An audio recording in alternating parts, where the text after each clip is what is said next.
What is up, everybody? My name is Advance, and this is Advance Sports Talk. So yeah, broke out the camo Buccaneers hat. You know, best way I could celebrate Veterans Day. Happy Veterans Day, by the way, to all soldiers, airmen, Marines, seamen, Navy peoples that watch my channel. Thank you for your service. Civilians like me appreciate it, and we support you, regardless of what the media says Colin Kaepernick says. Yeah, as I've said on my previous video, yeah, the Saints took us behind the woodshed and whooped us like a dog. Didn't put us down though. Didn't put us down. Because at the end of the day, we're 6-3. We're still in a good position to make the playoffs. All we got to do is just dominate the rest of the season. That's it. So I'm thinking, all right, maybe 2 more losses is all we have room for. You know, that's all we have room for the rest of the season. So yeah, 11-5, that should get us in. But yeah, so I mean, or like this might, or on the off chance that this is the last good game that the Saints have. Because let's be real, that was a game where everything had to fall in line perfectly. So yeah, I don't see the Saints having many games like that. For all I know, Drew Brees put everything he had into that one game. And you know what? If he goes out on a high note, I would say it was worth it. Because this is Drew Brees last year. Tom Brady he plans to play for another 2 or 3 years. So, whatever. Alright. This is your year, Drew. Enjoy this sweeping. Now, we got the rest of the season to play. So, as I've stated, Buccaneers path to the playoffs. First thing we gotta do first is beat Carolina. Definitely beat Carolina. We gotta beat the Rams. If we lose to the Rams, I'm not really gonna be. Nah, that's an NFC opponent. So yeah, beat the Rams. But definitely beat the Chiefs. Granted, it's out of our conference, so if the Chiefs if the Chiefs beat us, it doesn't really hurt our standing in the NFC, except for the number of wins that we got. But I'm saying beat the Chiefs, to make a statement. The Chiefs are the defending Super Bowl champs, so beating them will definitely, take a little bit of that bad taste out of our mouth from being swept by the Saints. Not only getting beat by them first game of the year, but then getting swept on them the second time that we meet for the rest of the season, and on prime time, so the whole world saw that ass whooping.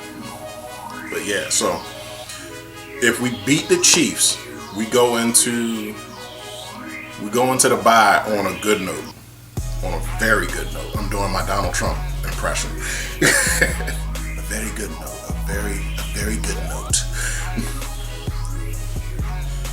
So yeah, with that being said, I'm going to play the part of a bully, and I'm going to kick another team while they're down. How's Dallas on their fourth quarterback? Their fourth quarterback. Jerry Jones don't care about black people. Oh my God. So, just when Andy Dalton comes back after clearing protocol, he gets a positive diagnosis for COVID-19. Damn, Jerry. Y'all just can't catch a break. Y'all cannot catch a break at all. And then instead of rallying your team and pouring all that confidence into your young quarterback, that just had this job thrust upon him by a host of bad decisions that you made, y'all go and sign another quarterback, Garrett Gilbert.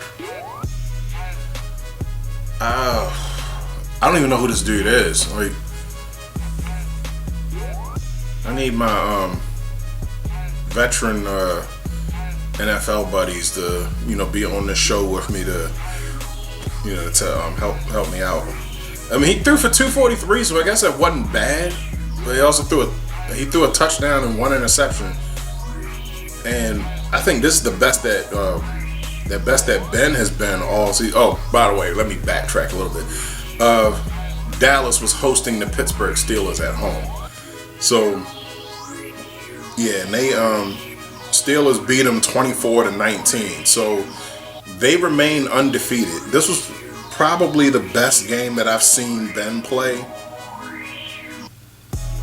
He threw for 306 yards and 3 touchdowns.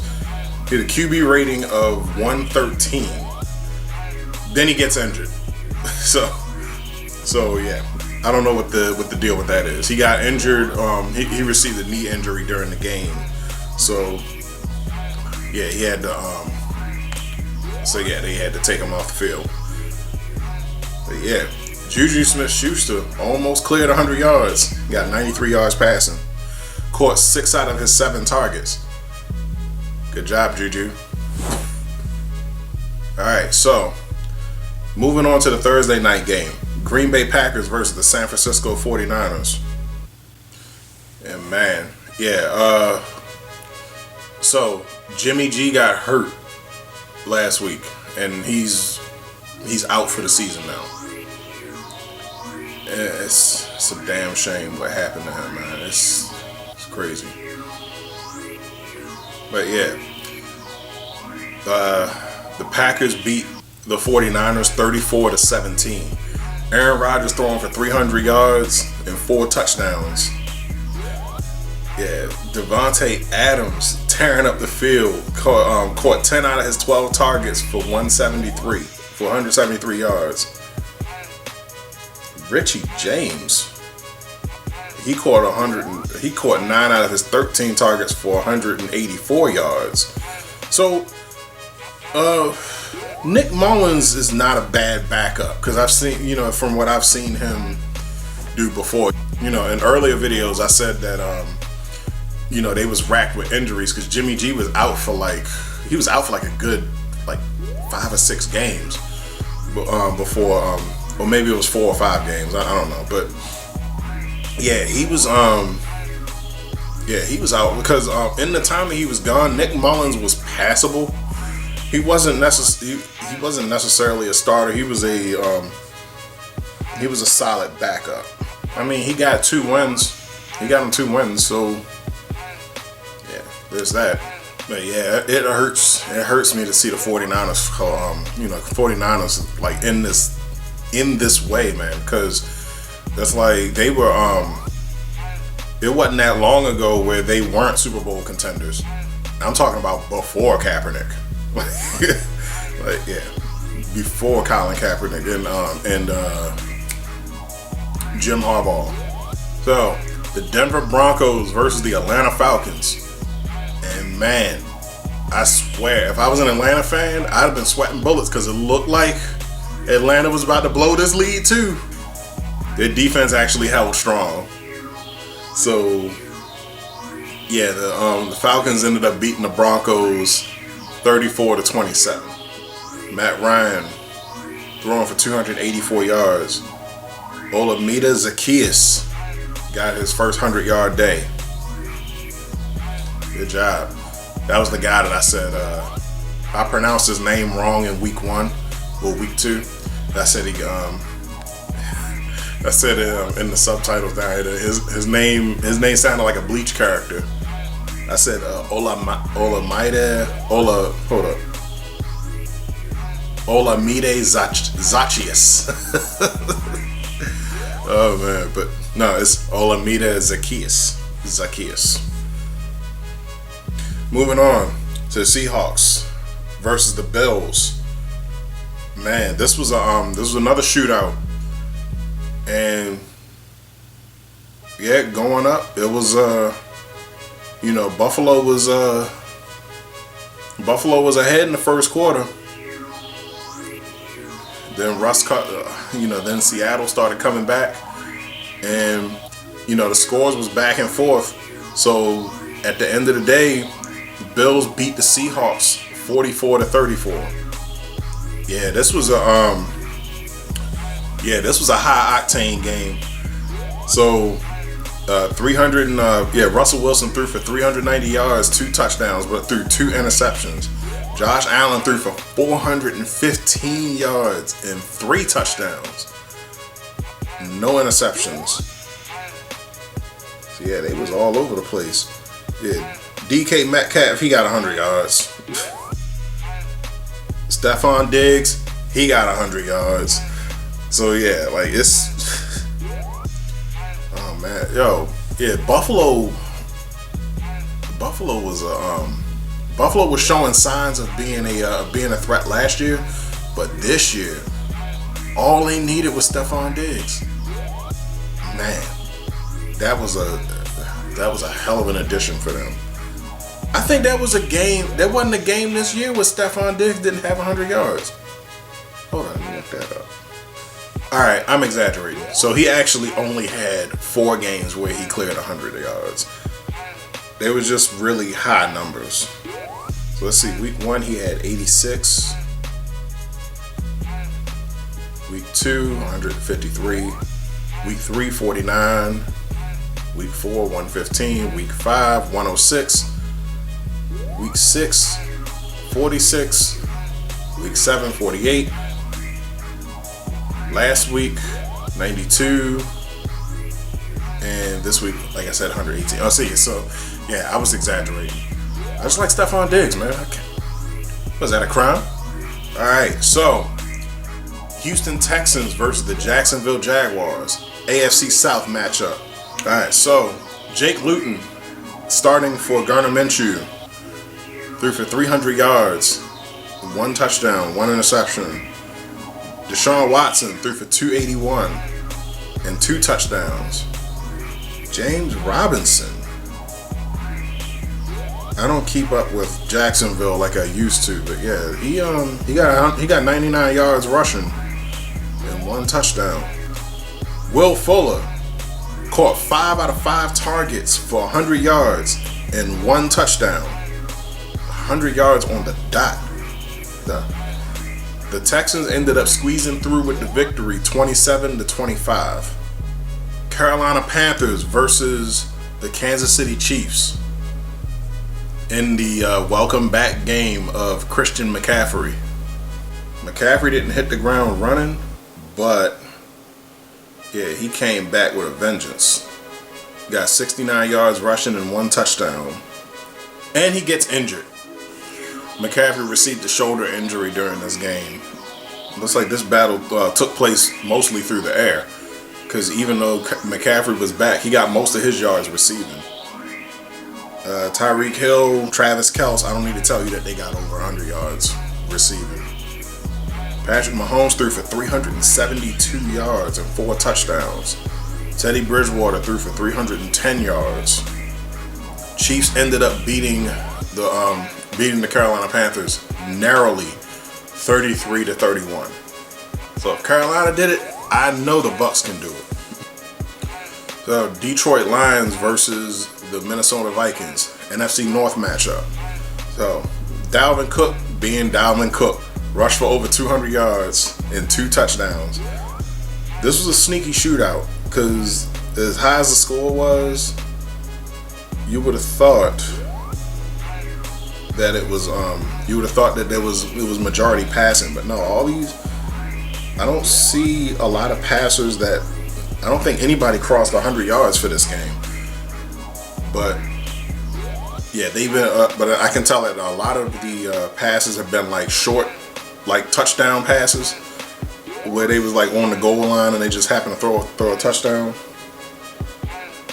Kirk Cousins threw 3, and he only got 220 yards passing. Matt Stafford only got 211 yards, and he threw 1 touchdown and threw 2 interceptions. So, yeah. So Minnesota ended up getting the victory, 34-20. Chicago Bears versus the Tennessee Titans. Yeah, this was I was concerned. I thought the Titans was going to lose this game. Titans ended up winning 24-17, effectively pulling themselves out of the slump they was in for the last 2 weeks. Versus the team formerly known as the Washington Redskins. Can I still say that? I guess I'm saying they used to be the Washington Redskins. I don't know. Until somebody tells me not to, I'm going to keep them. Yeah, Alex Smith throwing for over 300 yards and doing nothing. The Giants ended up beating the Redskins 23-20. The Las Vegas Raiders versus the LA Chargers. Yeah, it's looking like most of this game was just ball control on the Raiders part. Derek Carr threw for 165 yards and 2 touchdowns. Justin Herbert proven to still impress. Threw for 326 yards and 2 touchdowns. You know, Keenan Allen had 100 yards receiving and 1 touchdown. I don't like how it happened, but Justin Herbert is proven to be the quarterback that the Chargers deserve. And the reason why I say that is because everybody knows that this was supposed to be Tyrod Taylor's chance. He was going to lead the team until Justin Herbert was ready to start. But then an incompetent doctor ended up puncturing his lung while giving him an injection. Like, I hope they fired the guy, really. Like, I haven't even kept up with that to really know. I need to do that. Black people, get on. Yeah, because for all we know, they might have transferred the guy, you know, just to keep him out of the spotlight. But yeah, the Raiders ended up beating the Chargers 31-26. Congrats, Black Hole Nation. Miami Dolphins versus the Arizona Cardinals. Tua's second start on the year, and he lit them up, throwing for 248 yards and 2 touchdowns. Kyler Murray, 283 and 3 touchdowns. Oh man, this was a shootout if I ever saw one. The Dolphins beat the Cardinals 34-31. Roll Tide. New England Patriots versus the New York Jets. And I gotta take a special moment here to welcome back Joe Flacco. Oh man, like, you cannot keep this man down, I swear. Like, after he left Baltimore, he immediately got the starting gig in Denver. Then they decided to, that Drew Lock was better, and then he ended up as the backup in New York. Sam Darnold goes down. You can always lean on Joe Flacco. And he had a good game too. 262 yards passing and threw for 3 touchdowns. However, there was an interception that kind of had Baltimore fans saying, "See, that's why we got rid of him." But despite that, for this being the first time that I've seen him play in a long time, this was actually a pretty good showing. So he definitely made use of Brashad Perriman, who had 100 yards receiving. But Cam coming back with with his Cam-like performance, hit Jacoby Myers for 169 yards receiving. Didn't throw any touchdowns though. Yeah, but he did manage to rush for 2. You know what Cam does. So the New England Patriots picked up the victory 30-27. Although unfortunately now Cam is battling a neck injury. They say it's soreness. Hopefully that's all it is, and that can be solved with a few dips in the ice bath. But yeah, for now, welcome back to the race, New England. And now, finally, the grudge match. This has been a long time grudge match since the Ravens' inception. The Baltimore Ravens versus the Indianapolis Colts. So, for those of you that don't know the deal behind that, the Colts used to be in Baltimore, and then there was an incident where the owner was trying to move, and then there was a Mayflower truck involved, and basically they literally packed the team up on a Mayflower truck and drove them to Indianapolis. Look it up. But anyway, past aside, so the Baltimore Ravens versus the Indianapolis Colts. Spoiler alert: Ravens won 24-10. Phillip Rivers has been really solid over the last couple of weeks. You know, it's just that in this game he didn't do enough for them to pull out the victory. But hey, it's the Ravens defense. What are you gonna do about it? So that'll do it for this episode of Advanced Sports Talk. Don't forget to check out my other social medias. Yeah, Advanced Sports Talk on Facebook, Advanced 110 on Instagram. I think I'm on Twitter. I think I still have a Twitter account. I don't know, but yeah, I got merch coming. I got music coming. So yeah, it's gonna be popping. 2021 is gonna be on. So yeah, like, share, subscribe. Salute to the veterans. Thank you for your service. I'm out.